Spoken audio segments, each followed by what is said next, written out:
औज़ुबिल्लाहि मिनश्शैतानिर्रजीम बिस्मिल्लाहिर्रहमानिर्रहीम। Subject Physics Class 12th. Gauss's application electric field due to a uniformly charged straight wire। तो एक straight wire हमने ले ली है जो यूनिफॉर्मली चार्जड है और इसका जो है लीनियर चार्ज डेंसिटी जो है वो है लेमडा और linear charge density of wire is lambda. तो लेमडा जो है चार्ज पर लेंथ, तो इसका जो है charge Q in is equal to lambda into L. तो यहाँ हम देखेंगे क्योंकि ये चार्ज स्ट्रेट वायर है तो इसकी जो इलेक्ट्रिक फील्ड जो इसे पैदा होता है उसकी डायरेक्शन कहाँ है, उसकी डायरेक्शन किस तरफ है। तो उसकी डायरेक्शन जो है वो है आउटवर्ड्स। इलेक्ट्रिक फील्ड की जो डायरेक्शन है वो है आउटवर्ड्स। तो हमने पॉइंट पी को डिस्टेंस आर पे लिया है जहाँ से हमने कैलकुलेट करना है कि कितना इलेक्ट्रिक फील्ड यहाँ इस स्ट्रेट वायर से पैदा होता है। तो ये जो पॉइंट पी हमने डिस्टेंस आर पे लिया है और ये distance R is comparatively very small as compare to the length of the wire. अब हमने पॉइंट पी से इलेक्ट्रिक फील्ड मैग्नीट्यूड कैलकुलेट करना है। इस स्ट्रेट वायर की वजह से कितना इलेक्ट्रिक फील्ड यहाँ क्रिएट होता है। तो इसके लिए हमने एक पॉइंट पी से एक गॉसियन सिलेंडर जो है ड्रॉ किया है। तो उस गॉसियन सिलेंडर का हमने माना है ये लेंथ एल है और ये इसकी रेडियस आर है। तो जब हमने गॉसियन सिलेंडर को ड्रॉ किया है तो यहाँ इसकी जो है तीन जो है सरफेसेस बनती है। एक ये है, दूसरी ये है और तीसरा जो है हमने एक स्मॉल एरिया एलिमेंट लिया है यहाँ, ये इसका तीसरा है। यानी कि अगर ये 1 मान लेंगे हम, ये 2 मान लेंगे और ये 3 मान लेंगे। तो गॉसियन स्टेटमेंट है हमारा, जो गॉसियन थ्योरम है वो है integration of E D S is equal to Q, यानी कि charge in a closed surface divided by epsilon naught. तो यहाँ हमने कैलकुलेट करना है कि अगर यहाँ से हम इस सरफेस पे ये एरिया वेक्टर मान लेंगे, इसकी डायरेक्शन ये एरिया वेक्टर, क्योंकि एरिया वेक्टर हमेशा सरफेस के परपेंडिकुलर होता है और इलेक्ट्रिक फील्ड की डायरेक्शन आउटवर्ड्स है। तो इलेक्ट्रिक फील्ड और एरिया वेक्टर के दरमियान जो एंगल बनता है यहाँ वो है 90 डिग्री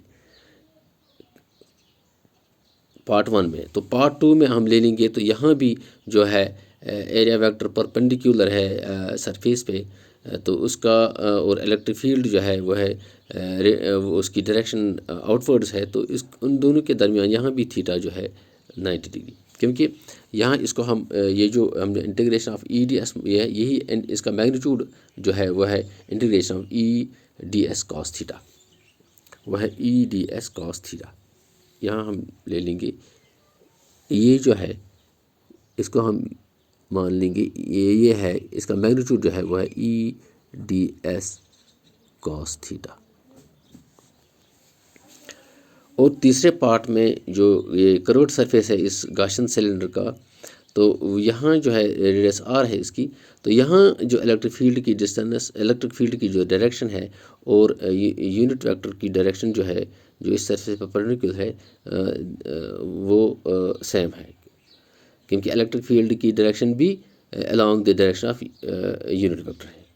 तो यहाँ जो थीटा है, यहाँ जो थीटा है वो 0 है, क्योंकि एरिया वेक्टर की डायरेक्शन और इलेक्ट्रिक फील्ड की डायरेक्शन वो एक दूसरे को पैरेलल है। तो जब ये दोनों पैरेलल हैं तो थीटा 0 है। तो इस तरह से हम तीनों हिस्सों को यहाँ इनके जो इलेक्ट्रिक फील्ड्स हैं, इलेक्ट्रिक फील्ड जो है इन तीनों को हम कैलकुलेट करेंगे। यहाँ तो इक्वेशन बनती है integration of E D S cos 90 first case में plus integration of E D S cos 90 second case में और integration of E D S cos 0 third case में, ये बराबर है q naught divide by epsilon q in divide by epsilon naught. तो यहाँ जो है cos 90 डिग्री 0 के बराबर है और cos 90 डिग्री 0 के बराबर है। तो ये दोनों जो है ये दोनों इक्वेशंस जो है ये दोनों जो है पार्ट्स ये दोनों कैंसिल होंगी। तो यहाँ क्या रह गया, E D S cos zero is equal to Q divided by epsilon naught. तो ई जो है, ये जो है वायर जो है ये इक्वल एट जो है इसकी जो डिस्टेंस है सरफेस कर्व्ड सरफेस एरिया से वो हर तरफ सेम है। तो इस तरह से इसकी जो इलेक्ट्रिक फील्ड जो है, इस इलेक्ट्रिक फील्ड का मैग्नीट्यूड हर जगह इसका यूनिफॉर्म होगा, हर पॉइंट पे इस गॉसियन सिलेंडर के कर्व्ड सरफेस पे यूनिफॉर्म होगा। इस तरह से ई कांस्टेंट है, तो ई को हम यहाँ से बाहर निकालेंगे ई को, तो अंदर रहेगा integration of d S is equal to q in ये, क्योंकि यहाँ जो है cos ज़ीरो जो है 1 के बराबर है। तो इस तरह से Q in divide by epsilon naught. तो ई इंटू ये कर्व्ड सरफेस एरिया है, कर्व्ड सरफेस एरिया जो है वो बराबर है 2πr_l, क्योंकि हमने इस एरिया एलिमेंट पे इसको कैलकुलेट किया है, क्योंकि हमने पूरे इस कर्व्ड सरफेस पे इलेक्ट्रिक फील्ड को कैलकुलेट करना है। तो ये बराबर है 2πr_l circumference into length of the cylinder, circumference of the cylinder Gaussian cylinder into length, तो वो है 2πr_l यानी curved surface area is equal to q in जो है वो है lambda into l divide by epsilon not.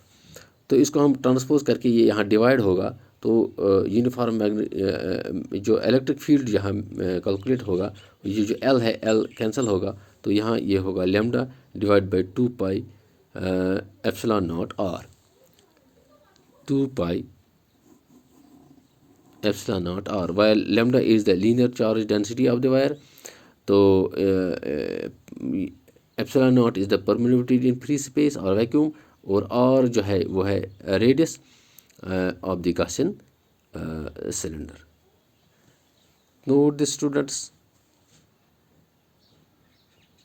Thanks.